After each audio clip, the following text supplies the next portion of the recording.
오늘 말씀은 누가복음 8장 43절 말씀입니다. 우리 한 절씩 읽고 마지막에는 같이 읽겠습니다. 이에 12회를 혈루증으로 앓는 중에 아무에게도 고침을 받지 못하던 여자가 예수의 뒤로 와서 그의 목발에 손을 대니 혈루증이 즉시 그쳤더라. 예수께서 이르시되 내게 손을 댄 자가 누구냐 하시니 다 아니라 할 때에 베드로가 이르되 주여 무리가 밀려들어 미나이다. 예수께서 이르시되 내게 손을 댄 자가 있도다. 이는 내게서 능력이 나간 줄 알미로다. 여자가 스스로 숨기지 못할 줄 알고 떨며 나와 엎드려 그가 손댄 이유와 곧 나은 것을 모든 사람 앞에서 말하니 예수께서 이르시되 딸아 네 믿음이 너를 구원하였으니 평안히 가라 하시더라. 아멘. 저번 주 말씀 기억하십니까? 네. 우리가 서로 하나님이 아님을 인정하는 게 용서라고 했죠.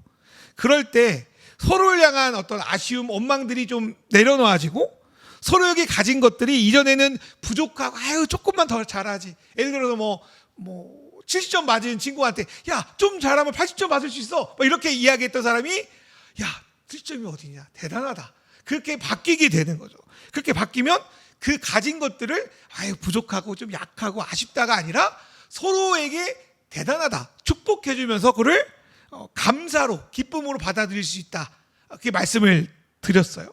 그게 공동체로 세워진다고 말씀드렸고 그렇게 공동체가 세워진다면 그 공동체의 안팎에서 하나님이 그들을 통해 일하기 시작합니다.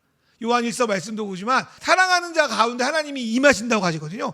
그렇게 서로 용서하고 용납하는 가운데 하나님이 일하기 시작하는데 그게 바로 성경적인 사역입니다. 교회 안에서 우리가 사역이라고 할 때 제가 사역자라는 말을 많이 들었잖아요.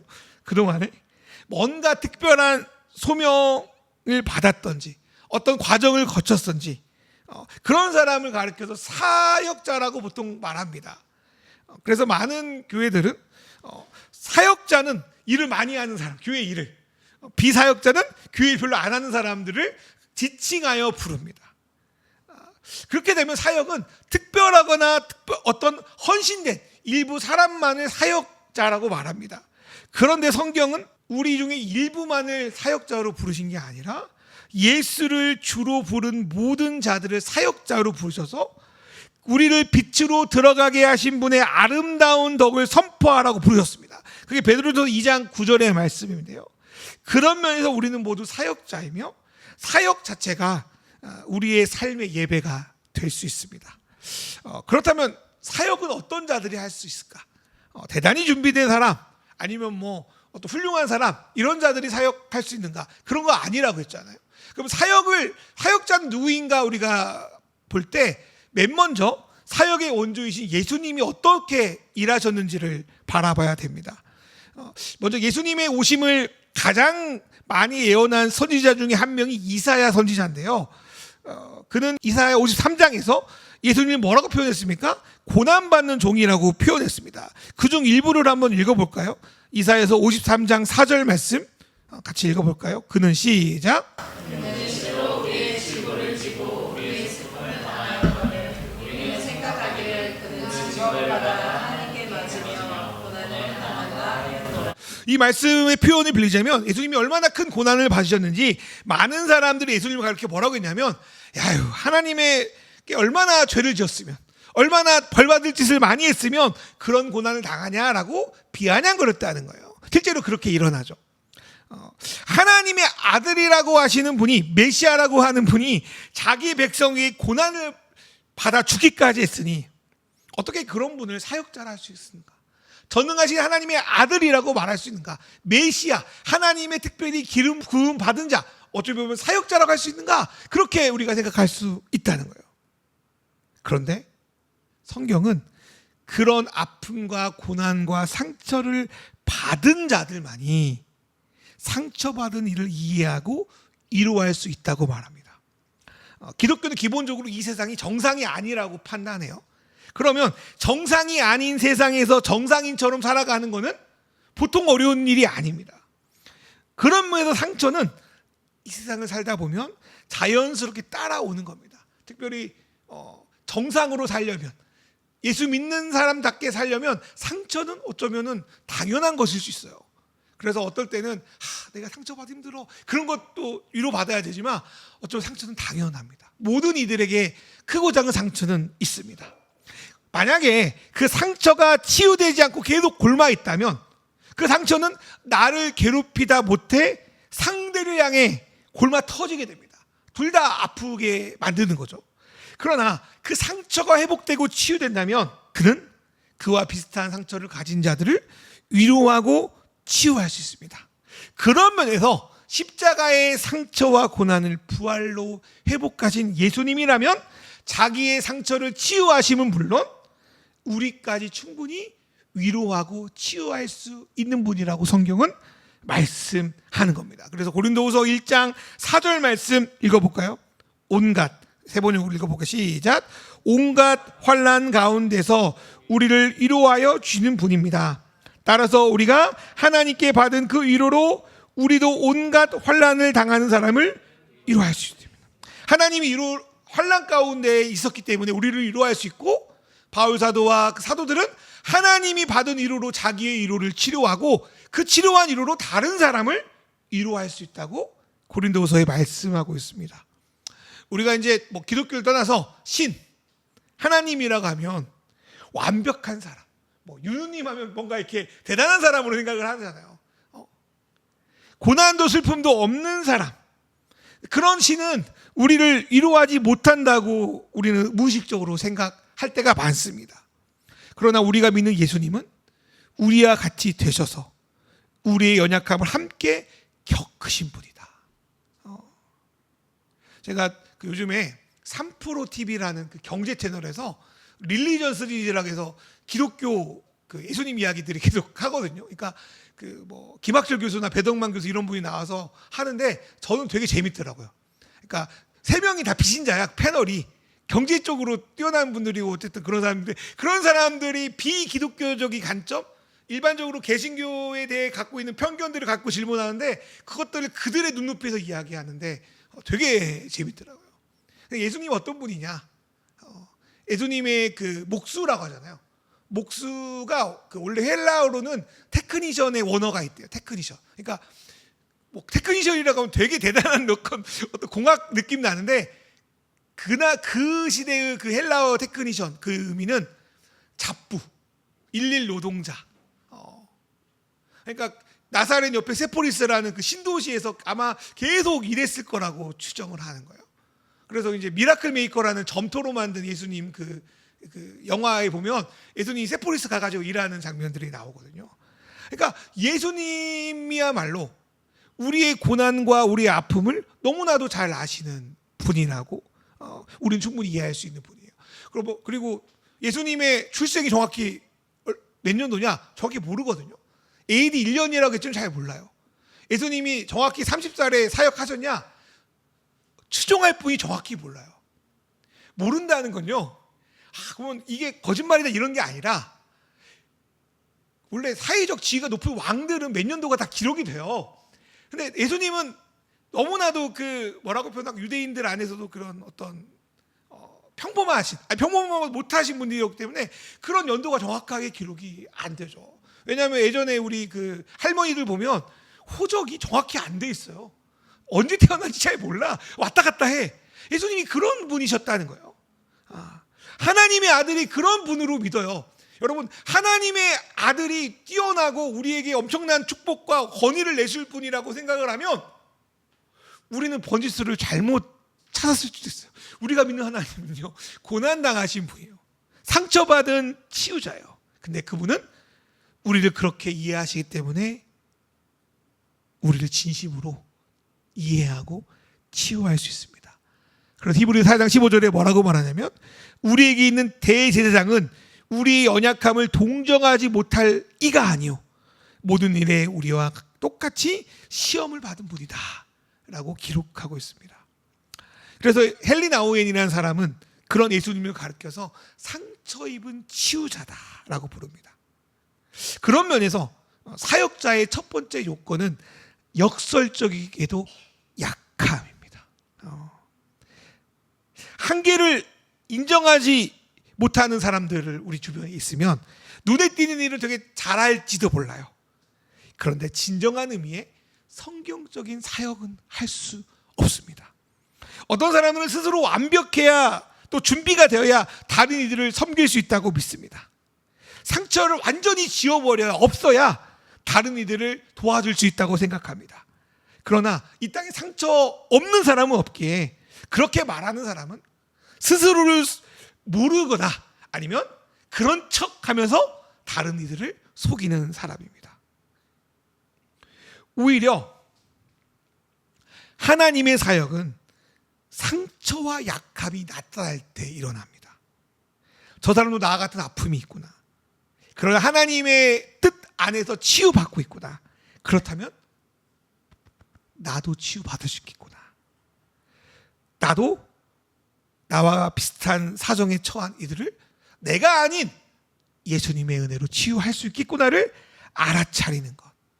그게 바로 성경적인 치유 사역자입니다. 그래서 기독교의 사역은요, 내가 얼마나 뭔가 뛰어나고 잘하는 것에 있지 않고 나의 약한 빈틈을 통해 그리스도가 얼마나 나타나는지 드러납니다. 오늘 찬양 약할 때 강함이라고 말하는데, 여러분 내가 강하면요 예수님이 드러나지 않아요. 스타 목사들 교회 보면 와 우리 얼마나 잘해가지고 이렇게 큰 것들을 지었지라고 하지, 어찌 보면 예수님이 드러나지 않습니다. 어쩌면 이제 저희 같은 공동체에 예수님이 더 드러날 거라고 저는 믿습니다. 고린도서 12장 22절에 뭐라고 말합니까? 그뿐 아니라 더 약하게 보이는 몸의 지체가 도리어 요긴하다, 유익하다, 그리스도를 드러내는데 더 효과적이다 라고 말하는 거예요. 사랑하는 우리 성도 여러분, 예수님이 우리를 위해서 상처 입은 치유자, 사역자가 되어주신 것 같이 우리 누군가에게 상처 입은 치유자로, 사역자, 왜? 상처 다 입었잖아. 그러니까 그 사역자로 상처를 감추고 완벽한 척하는 게 아니라 진실하고 솔직하게 내 약함을 은사로 사용할 때, 여러분 약함이 은사입니다. 진실하기 때문에 약함을 진실하게 은사로 사용할 때 하나님은 그 약함 틈새로 당신의 은혜를, 당신의 사랑을 드러내어 섬기게 하실 줄 믿습니다. 두 번째로 사역은 막 내가 하는 것이 아니라 자연스럽게 나가는 것입니다. 보통 사람들은 일을 잘하고 싶을 때 이를 위한 좋은 기술이나 방법들을 찾아서 자신이 어떻게든 그걸 배워가지고 해결을 하려고 합니다. 그래서 클래스를 듣고 공부도 하고, 그건 필요한 일이에요. 이를 통해서 내가 공부하고 성취 욕구를 누리는 건 좋지만 이거를 교회 안에 끌어와서 자신의 노력과 기술로 뭔가 성과를 내려고 할 때가 많습니다. 솔직히 목사들도 그렇습니다. 그런데 우리가 믿는 예수님을 잘 살펴보면 그러한 방식과 거리가 멀어요. 예수님은 좀 극단적으로 말해서 더 좋은 방법이 있는지 이리저리 기웃거리지 않습니다. 성경을 보니까. 왜냐하면 이 세상 모든 것의 주인이신 하나님이 자기 아빠예요. 그리고 그 아버지가 자기와 함께 하세요. 그러니까 다른 사람들에게 물어볼 필요가 없어요. 그래서 좀 너무 좀 우리 안에서는 도전되기도 하고 이상한 말씀이 요한 1서에 보면 야 어디 가서 배우지 마. 하나님이 알려주셔. 이렇게까지 말할 정도 말하는 거예요. 예수님은 사람을 찾아다녔어요. 그래서 하나님 나라의 복음을 전하셨지만 뭔가 사역에 유용한 비법을 찾아서 이리저리 기웃거리지 않았습니다. 저번 주도 말했지만 예수님 오히려 하나님과의 배타적인 친밀한 시간을 확보하는 것을 더 중요시 여겼습니다. 그리고 그 가운데 예수님은 무슨 음성을 들었을까요? 계속 반복하죠. 너는 하나님의 사랑받는 자녀이다. 내가 너를 좋아한다. 그 메시지를 그 배타적인 그 친밀한 관계에서 들었습니다.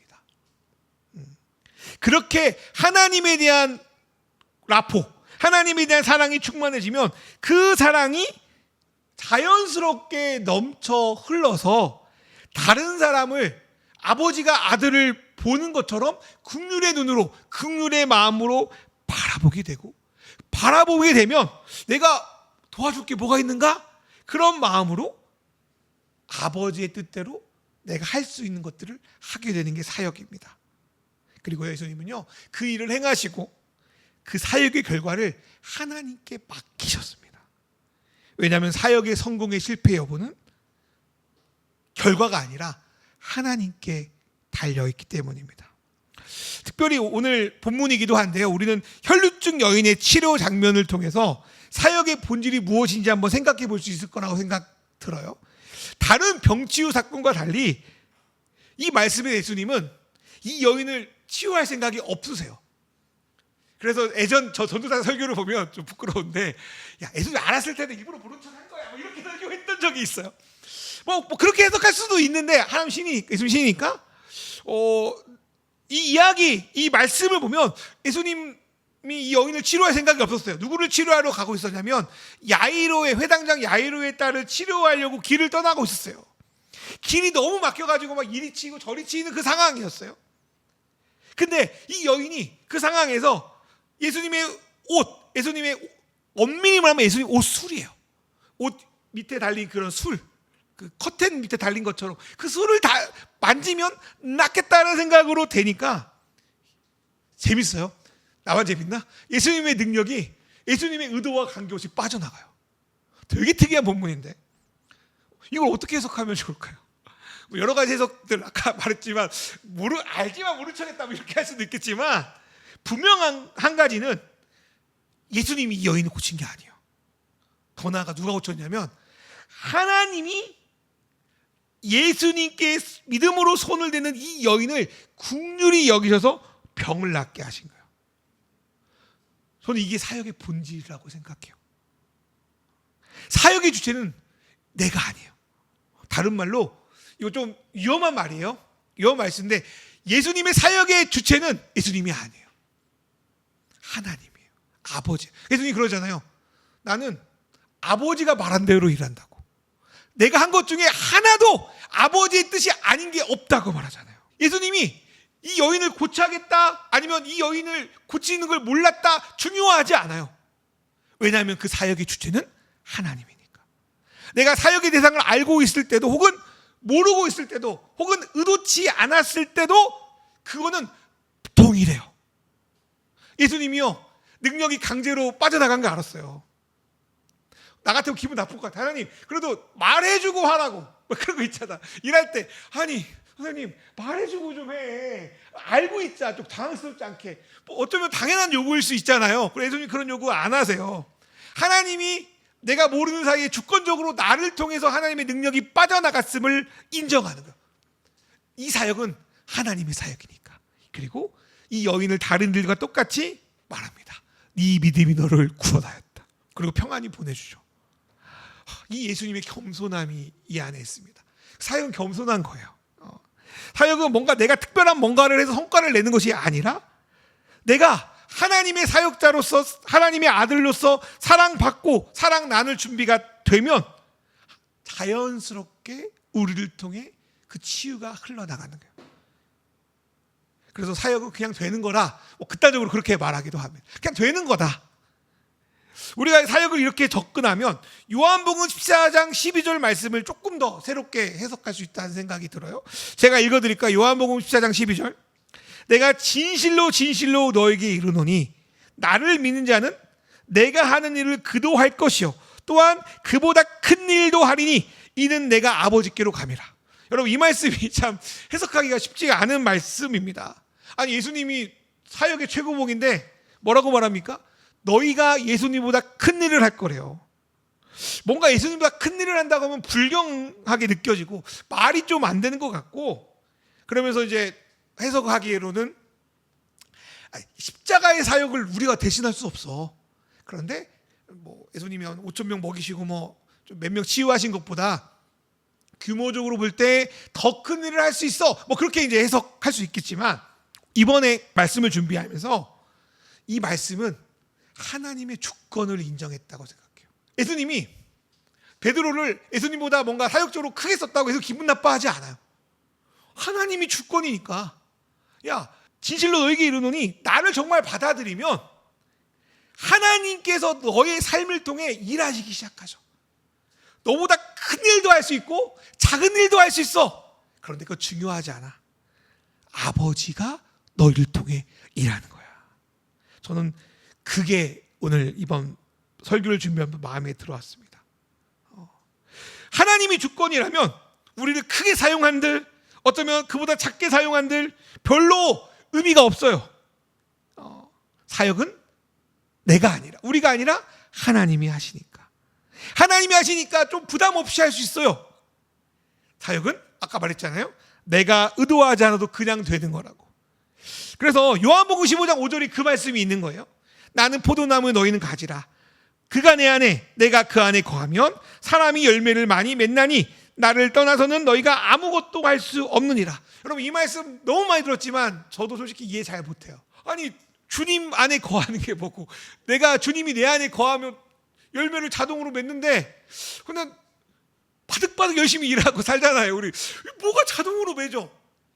그런 의미가 아니라 하나님의 일은 정말 내가 하나님 안에 있을 때 자연스럽게 이루어지는 거라는 거예요. 그래서 우리는 사역을 위해 어떤 면에서는 조급해하거나 불안할 필요가 없습니다. 중요한 건 뭐냐면 내가 어떻게든 그분 안에 있는 거예요. 그리고 하나님이 사역을 이루신다고 믿고 결과를 하나님께 맡기고 그분께 집중하는 겁니다. 누군가 기도하지 않는다고 안타까워할 때가 있어요. 저도 그럴 때가 있었지만 그보다는 더 중요한 건 내가 그분 앞에 기도하는 겁니다. 누군가를 하나님의 친밀한 교제를 이끌어가는 걸 고민하기 거 참 중요하지만 그보다 내가 어떻게든 하나님 안에 있으려고 애쓰는 게 바로 사역이라는 거예요. 그러면서 하나님이 어떻게 일하는지를 지켜보고 기다리는 것, 그 믿음이 사역을 이루어가는 중요한 요소입니다. 여러분, 사역은 무슨 일반적인 폼으로 특별히 일하는 게 아니라 여러분 사랑하는 사람에게 사역하면 되는 거예요. 여러분 주변 사람에게 사역하는 거예요. 사역은 억지가 아니라, 일부러가 아니라 자연스럽게 이루어진다고 생각합니다. 그리고 솔직히 저도 그렇지만 어떤 문제를 우리가 해결할 능력이 없어요. 때론 해결할 수 없는 것들을 발견하면 무기력함에 빠질 때가 있어요. 못하네. 예수님처럼 못하네. 또 믿지 않는 자들을 설득할 능력이 없어요. 우리는 뭐 하면 되는 건가? 하나님 어떤 분이신지, 그분이 우리에게 뭐라고 하시는지를 필요할 때 들려주고 결정적으로 함께 있어주면 돼요. 그리고 주님의 일하심이 나타나기를 기다리는 거예요. 씨를 심어놓고 계속 땅 파가지고 씨가 자란다 이렇게 들쩍들쩍 하는 게 아니라 오늘 예배 가운데도 주님의 일하심이 그렇게 점진적으로 나타나길 소망합니다. 한 번 말씀으로 변하지 않잖아요. 기다리는 거예요. 주고 들려주고 함께 있어주고 기다리면서 하나님을 바라보는 거, 그게 사역이라고 합니다. 그런 일들이 우리 가운데 서로 주고받기를 주님의 이름으로 축원합니다. 두 번째로 사역은 서로의 필요를 채웁니다. 예수님의 사역을 보면요, 많은 경우 거의 혼자 사역하지 않으세요? 크던 작던 누군가와 함께 사역하십니다. 부족한 제자들 능력을 주셔서 한 명이 아니라 두 명씩 짝지어 사역하게 하셨어요. 또 함께 사역한다는 건 사마리아 여인도 마찬가지예요. 사역은 그래서 개인이 아니라 공동체로 이루어지고 내 한 명 사역한다고 해서 일방적으로 내가 뭔가를 주는 것이 아니라 주고받는 거예요. 무조건적으로 한쪽만 뭔가를 베푼다고 생각할 때 우리는 쉽게 지쳐요. 그러나 내가 주는 것만큼 받는 게 있다고 생각할 때 우리의 사역은 풍성해집니다. 제가 여러분에게 죄송하지만 주는 것 같죠? 아니요. 제가 여러분에게 더 많이 받아요. 근데 그거 옛날에 선배들이 할 때 거짓말인 줄 알았거든요. 뭘 줘? 뭘 받아? 내가 주기만 하지. 받아요. 사마리아 여인과 예수님과 대화도 제게 그런 주고받는 것들이 있다고 봐요. 예수님은요, 그 여인에게 영원하신 생물이신 자기를 주려고 오셨어요. 근데 요한복음 4장 7절에 뭐라고 말하냐면 사마리아 여자 한 사람이 물을 기르러 왔음에 예수께서 뭐라고 합니까? 물 좀 달라고요. 되게 재밌는 본문 아니에요? 예수님이 이 여인에게 영원한 생명을 주러 왔지만 예수님은 사마리아 여인에게 요구합니다. 물을 달라고. 그럴 때 이 여인은 예수님으로부터 영원히 목마르지 않은 생수인 그 예배를 얻고요, 그 예배를 가능케 하시는 예수님을 주로 영접합니다. 그런데 이 사마리아 여인만 얻은 게 아니에요.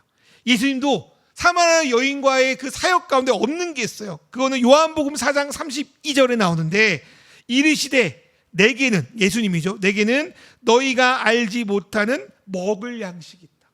예수님 사마리아 여인을 통해서 먹을 양식을 발견했대요. 그 양식이 뭐냐면 요한복음 4장 34절에 나오는데, 그 뭐라고 표현하냐면, 예수께서 이르시되 나의 양식은 나를 보내신 이의 뜻을 행하여 그의 일을 온전히 이루는 거다.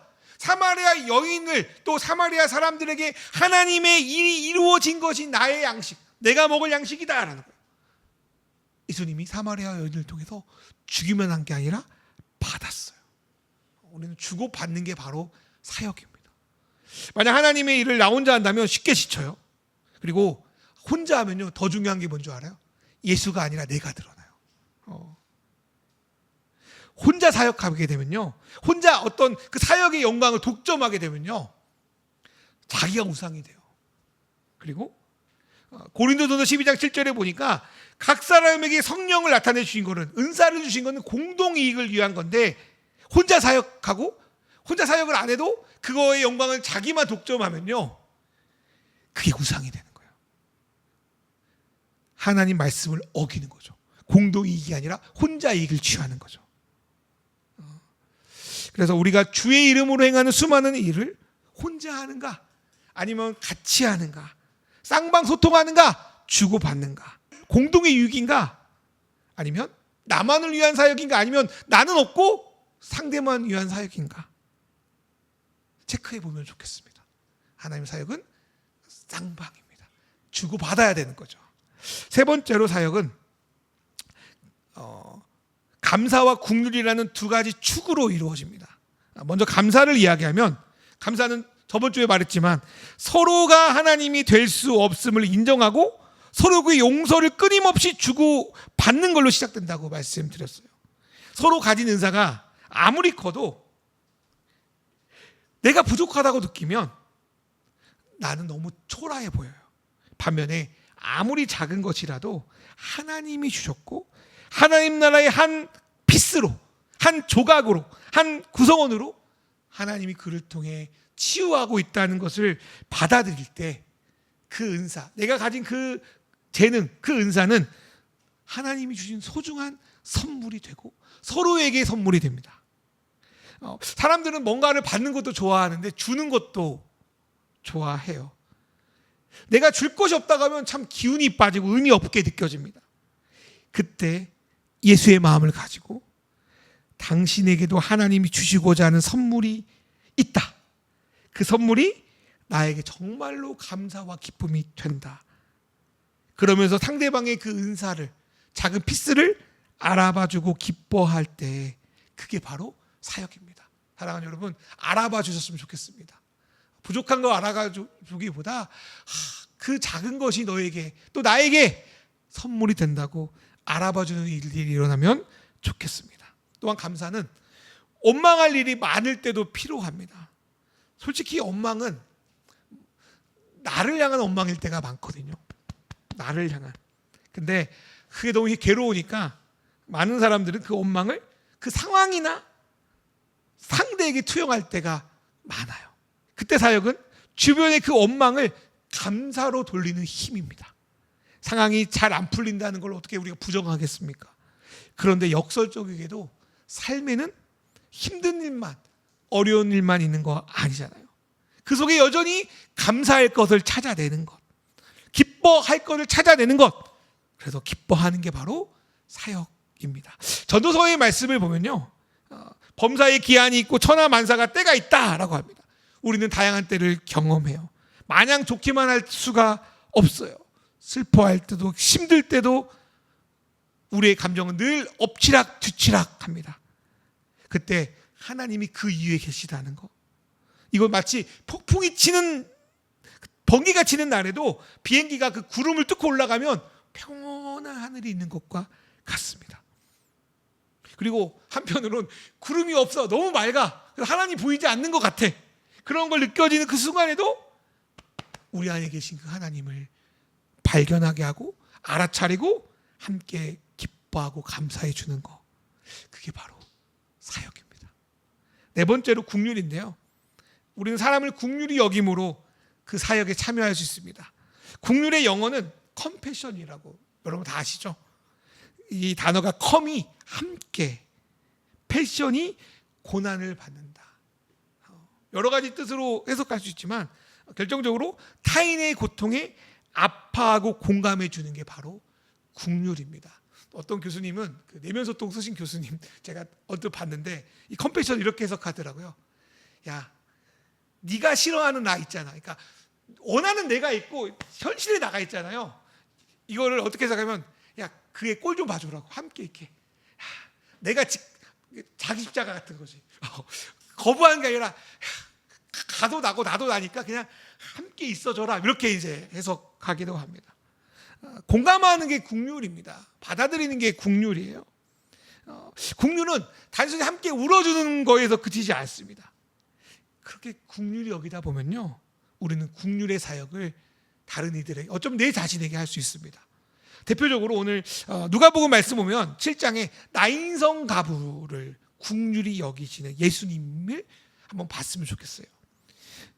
그 당시 과부는 너무나 비참한 삶이에요.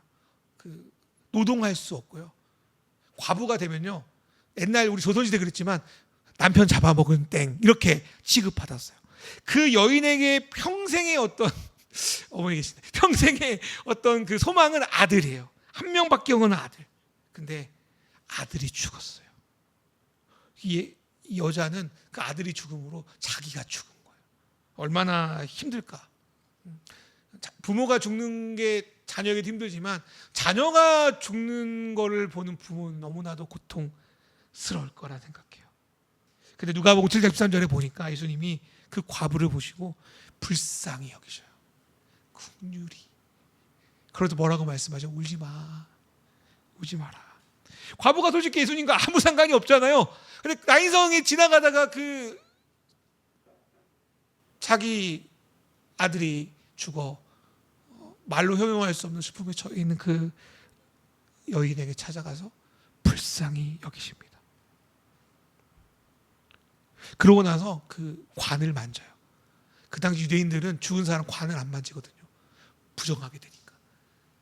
예수가 그 여인과 아무런 관계가 없는데 부정함으로 들어갑니다. 자기 더러워지는 것보다 이 여인을 위로하는 게 더 중요하죠. 그때 이 아들이 살아나게 됩니다. 어쩌면 예수님이 그 과거의 모습을 통해서 앞으로 그 비슷한 일을 당할 어머니 마리아를 떠올랐을지도 모르겠어요. 그리고 그 긍휼함이 관에다 손을 대는 일, 선을 넘는 일로 이어지고 결국 그 긍휼함이 과부의 슬픔을 기쁨으로 만드는 사역으로 이어집니다. 성경을 보면, 특별히 복음서 읽어보면 예수님의 사역의 중심은 그 긍휼함이 있었습니다. 그 긍휼함이 한 사람을 살립니다. 우리의 긍휼함이 물론 하시겠지만 사람을 살릴 것 같지는 않아요. 그런데 우리의 긍휼함이 우리 주변에 상처받고 힘들어가는 그 자의 마음을 치료할 수 있다고 생각합니다.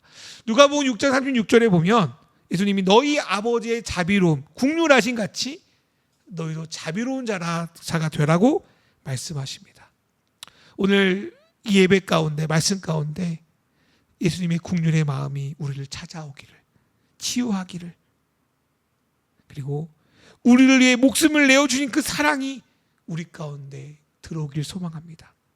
그리고 우리 사역이란 말이 참 부담스러운데요, 다른 말로 우리 삶의 중심은 우리를 불쌍히 여긴 그 긍휼함이 되어야 될 줄 믿습니다. 물론 우리가 긍휼히 여기는 자체가 문제를 우리 생각대로 해결하지는 못해요. 아까도 말했지만 문제는 하나님이 해결하시는 거죠. 그러나 하나님은 우리의 그 긍휼한 마음을 통해 일하십니다. 그래서 뭔가를 막 하기 전에 상대를 불쌍히 여기는 그 예수님의 그 마음을 달라고 기도하는 저와 여러분이 되기를 소망합니다. 마무리를 하려고 하는데요, 앞에도 말했지만요, 제가 마무리의 제목을 야 너도 할 수 있어 그렇게 적어놨어요. 사역은 너도 할 수 있어. 사역은 특별한 사람만이 하는 것이 아니라 예수를 따르는 사람들의 삶의 방식입니다. 우리가 하나님의 사랑을 받는 자라는 사실, 하나님이 우리뿐 아니라 옆에 있는 이 친구도 좋아한다는 사실만 알아차린다면 우리는 사역할 수 있습니다. 일방적인 사역이 아니라 서로의 필요를 위한 사역, 상대방이 가진 은사를 선물로 귀하게 여겨주는 사역, 서로를 향한 긍휼을 품어서 하나님이 우리의 그런 모습을 통해 사역이 우리가 하는 게 아니라 나가게 하신다는 거예요. 우리 삶에서.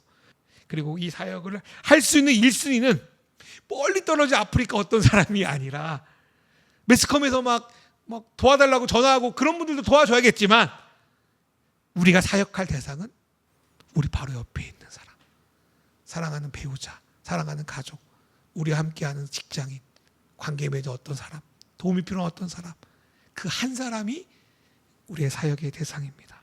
요한복음 6장에 보면 5,000명이 넘는 남자 5,000명이 먹는 사람들 가운데 이제 배고픔이 있을 때 한 아이가 예수님께 보리떡 5개와 물고기 2마리를 가지고 나옵니다. 이게 뭔 필요가 있을까? 예수님 한 명 먹기도 부족한 이 양. 근데 그 도시락을 예수님께 수줍게 내밀었던, 어머나 마음에 예수님께 제작게 그 아이가 줬죠. 예수님께 드리는 마음으로 내 작은 은사를 주님께 드릴 때, 아니면 그 작은 것들을 내가 주변에 있는 사람에게 나눌 때 하나님은 그 은사를 감사로 받으시고 요한복음 6장 11절처럼 감사로 올려드리고 예수님은 그것들을 그들에게 나눠줄 줄 믿습니다.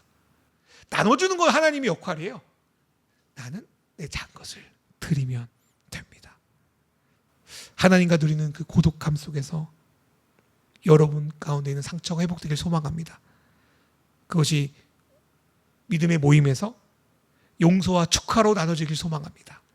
그리고 그것들이 서로가 서로에게 내 힘이 아니라 주님이 주신 것들로 사역하는, 내가 하려는 게 아니라 사역이 나눠지는 그런 저와 여러분의 삶이 되기를, 예배가 되기를 주님의 이름으로 축원합니다.